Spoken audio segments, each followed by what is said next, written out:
is Emma, and today I have a very special guest on the channel today. This is Arne Meyer from Naughty Dog. How are you? Hi, I'm good. How are you? Pretty alright. So I wanted to go and ask some questions about actually working at Naughty Dog to you.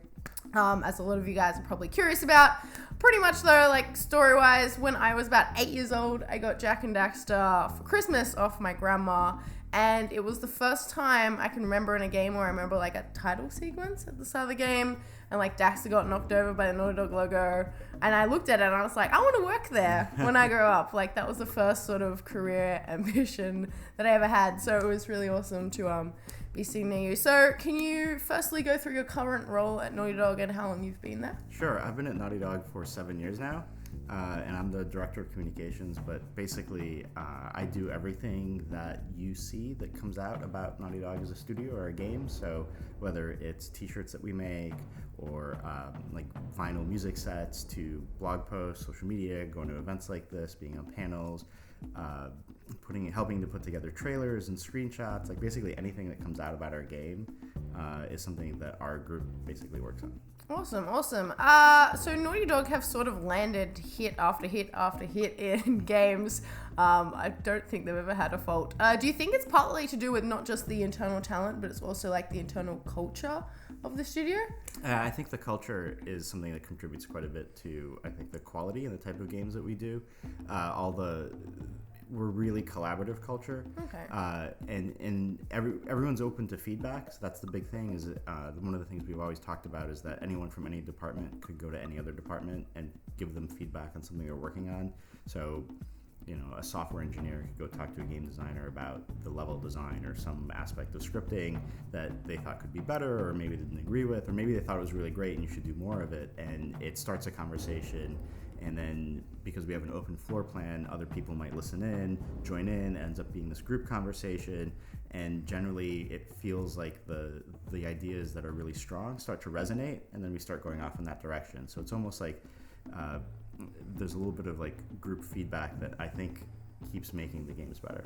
Awesome. Okay. Are you able to share any crazy stories or moments that you've had while working at Naughty Dog over the years? Yeah. So, I think there's always some interesting times when we're trying to do some really ambitious sort of set pieces, and the amount of work and effort that goes behind some of the stuff. I think I was recently thinking about some of the stuff in the previous games, but when we were talking about the Uncharted Nathan Drake collection, I was trying to think of things that happened while I was there, and there's crazy things like the chapter 13 and 14 from Uncharted 2, the train sequence that starts by the lake and goes up in the mountains. That was always the vision for that game, was that sequence, and that was one of the first parts of the game that was playable because we wanted to sort of set the tone for the rest of the game that way. But it was also the last part of the game to get done because it was so difficult. And in the process, we had to throw out and rewrite our physics engine like twice. And I think we finally settled on the third one, which was middleware. But it's crazy to think that in the middle of game development, you're throwing out a huge sort of underlying technology to the game, breaking the game completely for everybody because it's not working and you need to make it work for this one sequence. Awesome.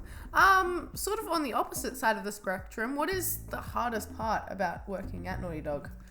I think the thing that one of the things that makes our studio very unique is a challenge for a lot of people, and especially when we have other developers come into the studio and look at our development process, it boggles their mind to see how we get it done. It's that I want to say it's chaotic the way we develop things, but because we don't have project managers or producers, things are a lot more fluid, and everyone's really responsible for managing their own schedules and knowing what their dependencies are. So it starts to feel like there's no one really sort of making sure that everything's happening at the right times, and it feels like everything's just like magically coming together, just before deadlines. And so it looks like there's a big element of chaos, and it does introduce some challenges, especially for when we're trying to release news about the game. It means like putting trailers together are very last minute, or putting a demo together ends up being very last minute, and we're always pushing the deadlines. But it's because we're always trying to throw everything that we can into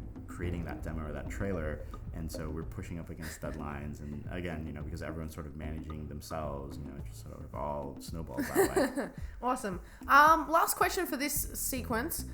Thinking back to actually the announcement of The Last of Us, which I thought was probably the most mind-blowing announcement you guys have ever made, because it was like directly after Uncharted 3, especially for you internally. How scared were people of it being leaked, like before it actually was announced? I don't know if that we were scared. I think we actually we had resolved, I think, among ourselves that somehow this was going to get out. And we're doing our best to make sure that it wasn't going out. It actually surprised us that no one knew. And like what little information was sort of coming out, that it was a Sony property, and like those little I guess fumbles where some news were starting to come out about it, but still people couldn't tie it back to Naughty Dog. We were really amazed that we were able to keep it secret for that long.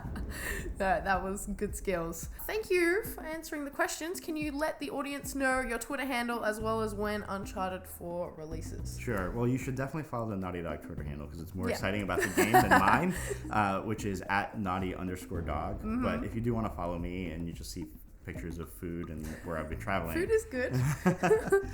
It's @ARNEMEYER. Okay.